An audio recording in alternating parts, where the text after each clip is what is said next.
Did Alexandria Ocasio-Cortez just watch her unbreakable momentum shatter against 7 quiet words from JD Vance? Welcome to the broadcast, ladies and gentlemen.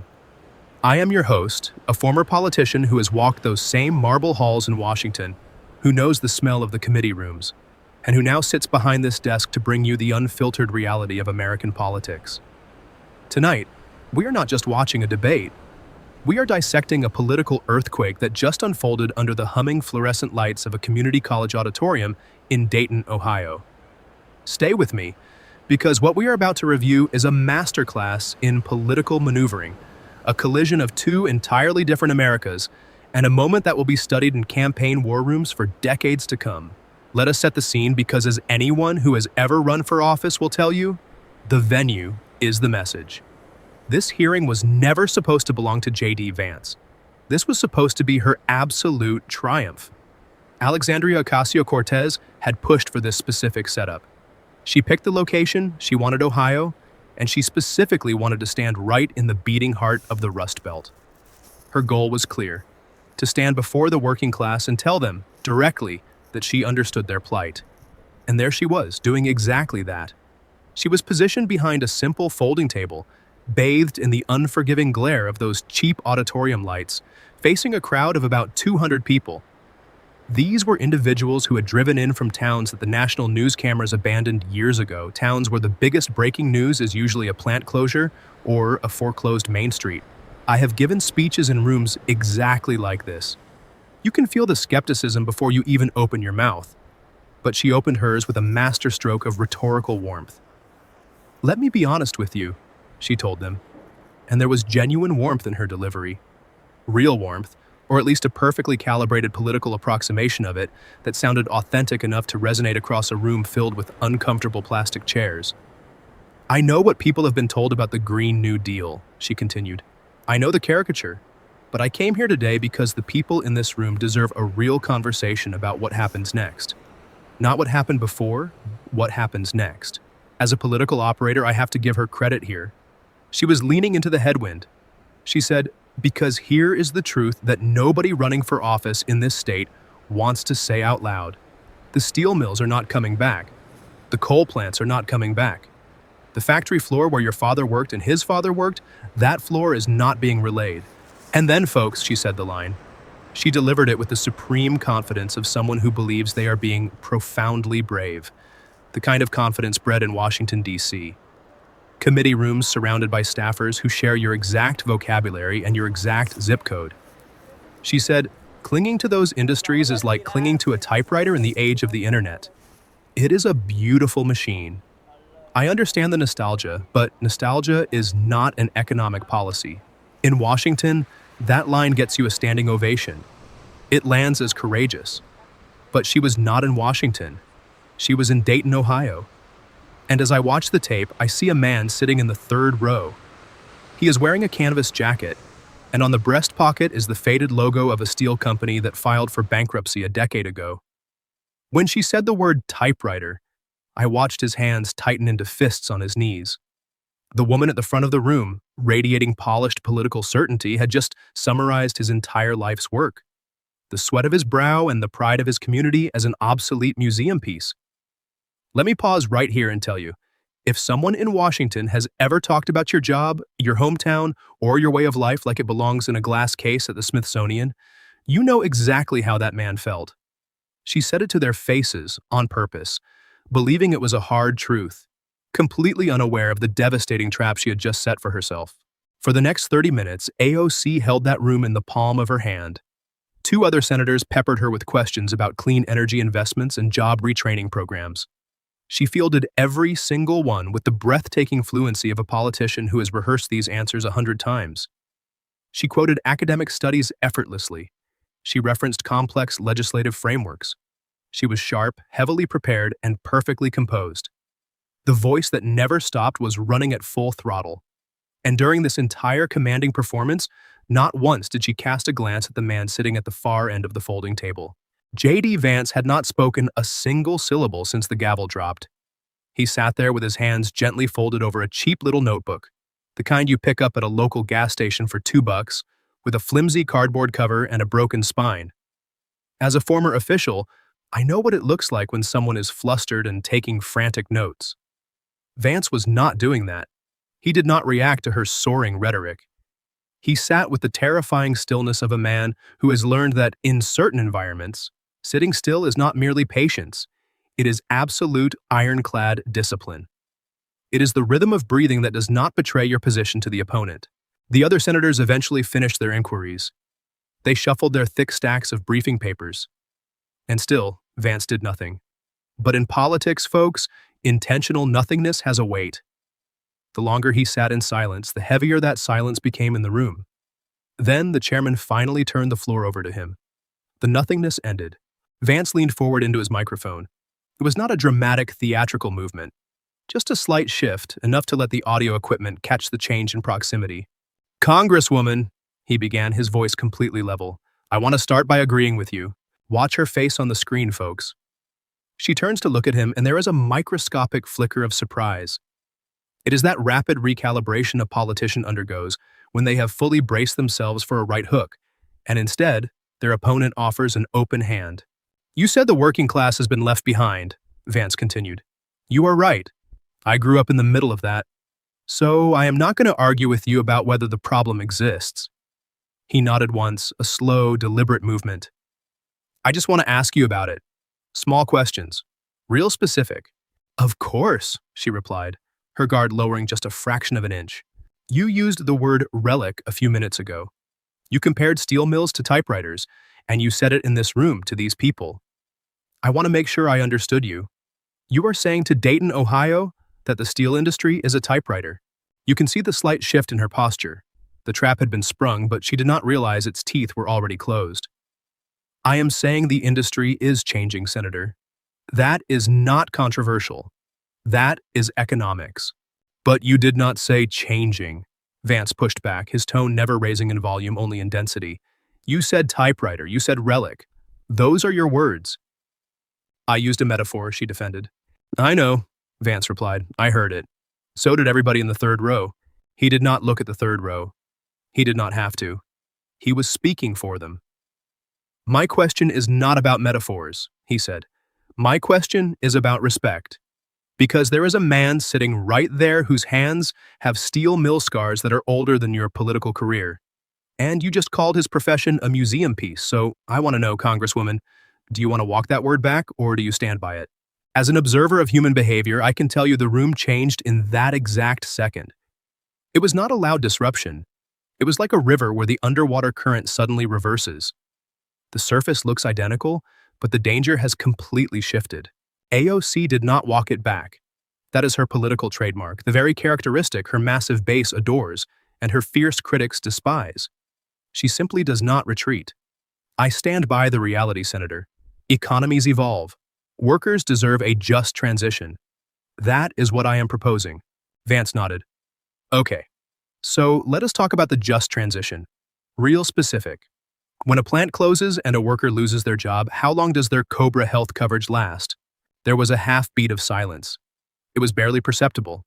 Not long enough for the casual viewer to notice, but for those of us who have lived and died by the microphone, it was an eternity. She did not know the number.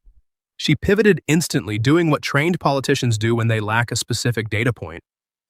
"The more important question than the duration of COBRA is why we need a system where healthcare is tied to employment in the first place." Vance refused to let her escape into the philosophical clouds. 18 months, he stated. COBRA runs 18 months if they can afford the premiums. Average family premium on COBRA is about $1,700 a month. Most workers who just lost their jobs cannot pay that. AOC tried to interject.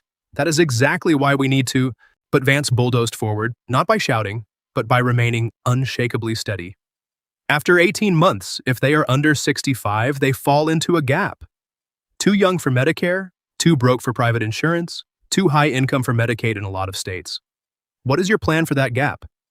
Not the big plan, not the speech. For that gap. For that person, next month."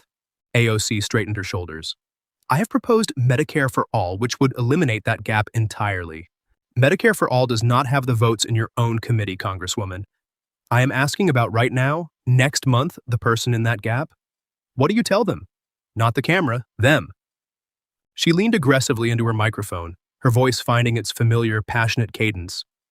I tell them that I am fighting every day to build the system that would protect them. Vance tilted his head. It was the slightest physical critique, the kind of look a mechanic gives an engine making a sound it shouldn't. Fighting to build. Those are future tense words, Congresswoman. She loses her coverage in 30 days. 30! She has a prescription she fills every month for a condition she did not choose. The pharmacy does not accept fighting to build as a form of payment. What does she do on day 31? She should not have to face that choice, and that is precisely the point I am making, AOC fired back. But she does face it, right now, today, in this zip code. Probably in this room.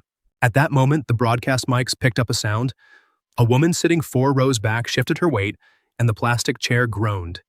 In the suffocating silence of that auditorium, that creak was as loud as a thunderclap. AOC pressed her lips tightly together. I can tell you from experience, this is the face of a politician who is completely unaccustomed to this style of combat. She is used to soaring, altitude-level debates at 30,000 feet, where the air is clean, the theories are pure, and the messy details are invisible.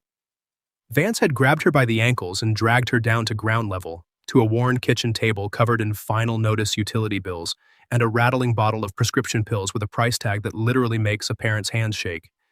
And in this brutal, grounded terrain, she had absolutely no map. The silence stretched out, long enough for a man in the back row to exhale sharply through his nose. It was not a dismissive sigh. It was the heavy, exhausted sound a person makes when they have lived inside a terrifying question their whole life, and they just watched a powerful politician completely fail to answer it. Let me underscore this. If you have ever known someone trapped in that gap, someone forced to choose between keeping the lights on and keeping themselves alive, you know the devastation of a politician offering you a future tense policy paper when you need a present tense lifeline. But do not count the Congresswoman out. She is a phenomenal political talent, and she was about to launch a massive counteroffensive. AOC stopped playing defense and flipped the script, and when she goes on the attack, it is a spectacle. Senator, she began, her tone dripping with surgical precision. I admire the technique. Ask small questions so we never get to the big answers. Very clever. But let us talk about the big answers for a moment. You wrote a book about poverty in Ohio. A bestseller. Hollywood made a movie. You made a lot of money from that book. Then you moved to San Francisco. You worked for Peter Thiel, a billionaire doing venture capital. You invested in the tech companies that are replacing the very jobs you wrote about. So when you sit here and quiz me about Cobra, I want the people in this room to ask themselves a question. When Senator Vance sat in that boardroom in San Francisco, was he thinking about Middletown every day or only when he needed to run for office? She turned directly to the audience, the instinctual gesture of a master performer finding her spotlight.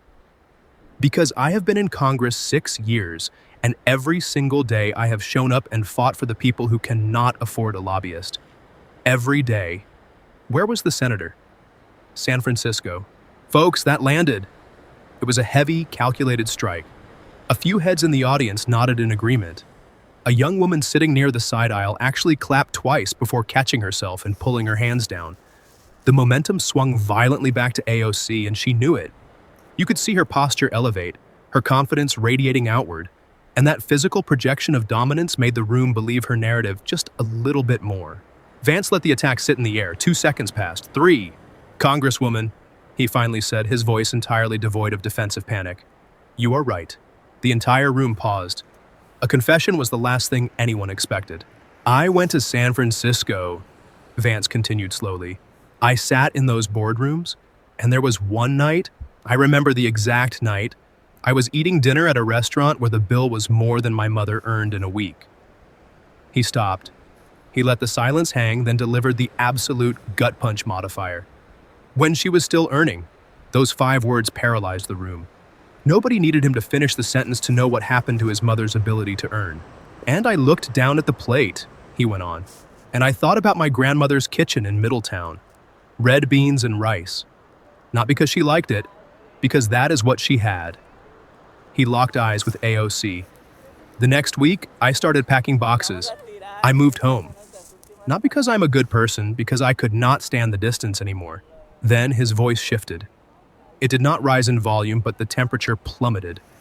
It was like watching frost rapidly spiderweb across a window pane. You asked if I was thinking about Middletown every day.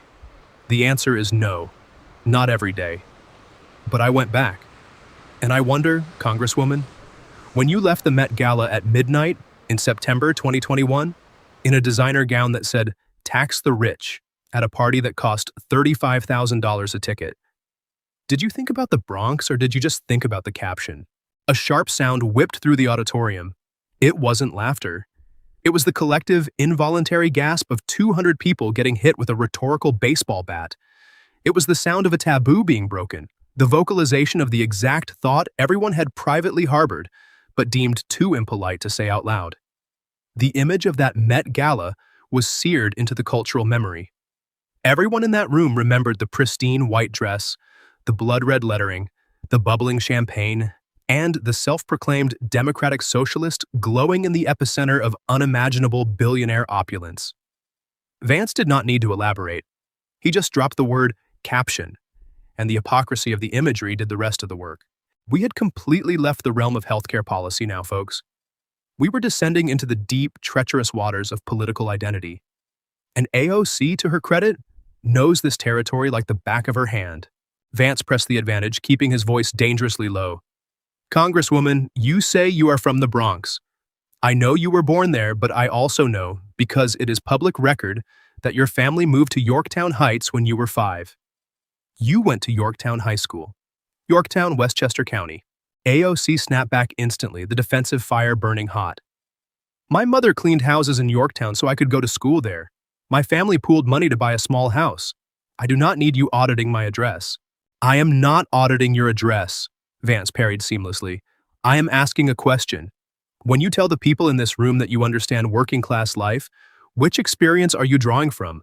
Yorktown Heights, where the high school graduation rate is 95%, or somewhere else? Are you gatekeeping poverty now, Senator? She shot back. Is there only one kind of hard? No, many kinds. But only one kind you claim, and it does not match Yorktown Heights. My mother wore rubber gloves 6 days a week so I could sit in a classroom. Do not tell me what matches. I am not talking about your mother. Your mother worked. I respect that. I am talking about you, about the brand. Girl from the Bronx. You moved away from the Bronx when you were 5 years old, Congresswoman. You went to a well-funded suburban high school in Westchester County where they called you Sandy.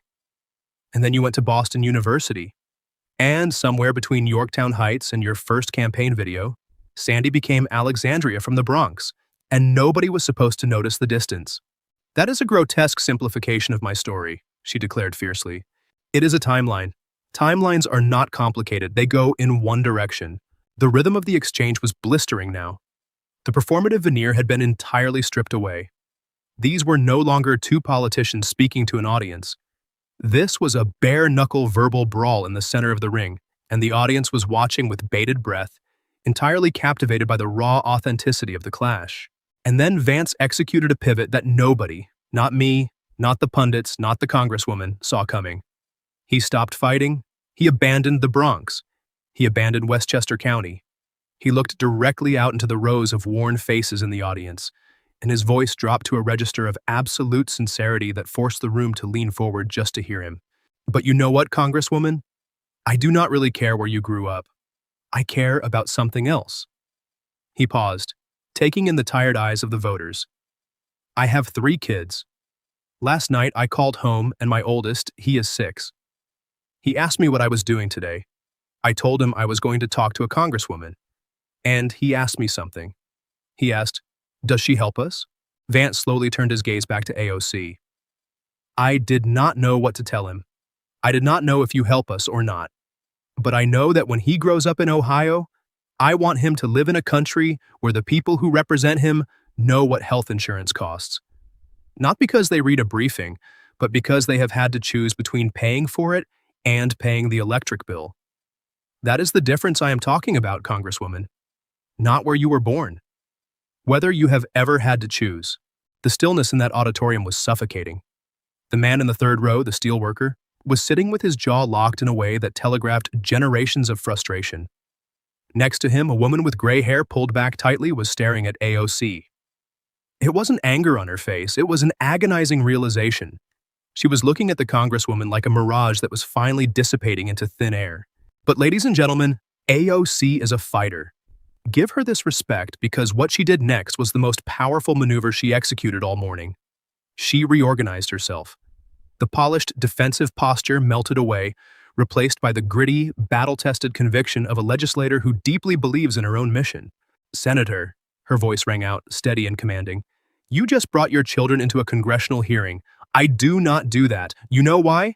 Because I respect the line between family and politics. But if you want to talk about the next generation, let us talk." She was locked in now. When I came to Congress, nobody in that building was talking about childcare costs. Nobody was talking about student debt relief. Nobody was talking about insulin price caps. I put those words on the table. You can dislike the way I talk. You can dislike where I grew up. You can dislike the dress I wore. But when you Google insulin price cap, you will find my name on that legislation, not yours. She let that hang in the air, and then she delivered a line so sharp it almost ended the debate entirely.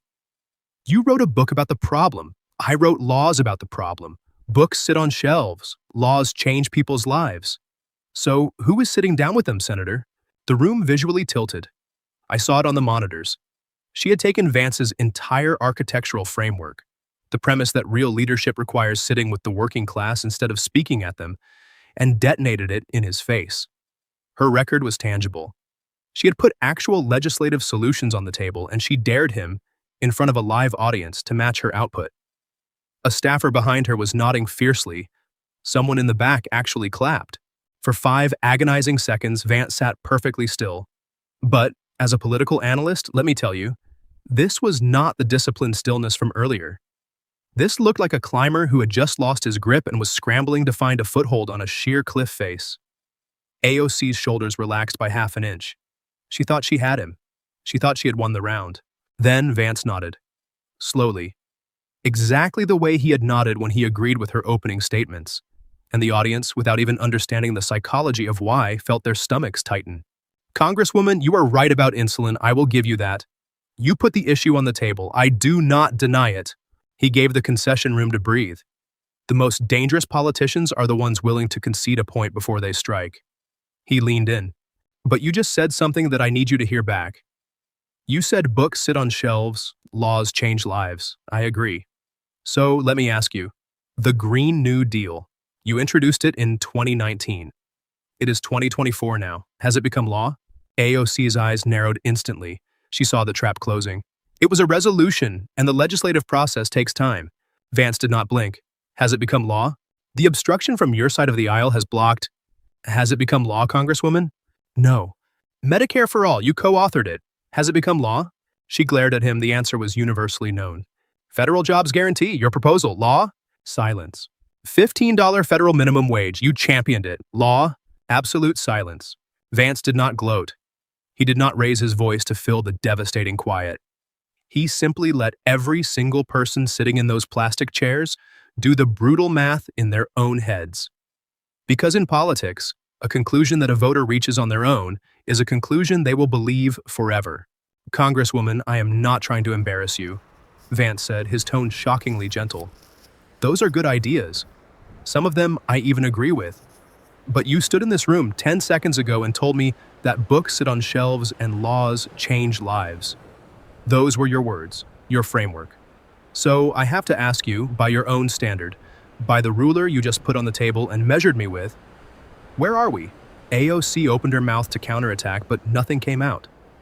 Not because she was afraid, but because her brilliant political mind rapidly calculated the trajectory of the conversation, and every single off-ramp led straight off a cliff. Vance delivered the kill shot with chilling precision. "My book is on a shelf, 3 million copies. And your laws, Congresswoman?" He paused. "They are on shelves too. The same shelf, right next to my book." A sound swept through the auditorium. It was a profound, settling sound.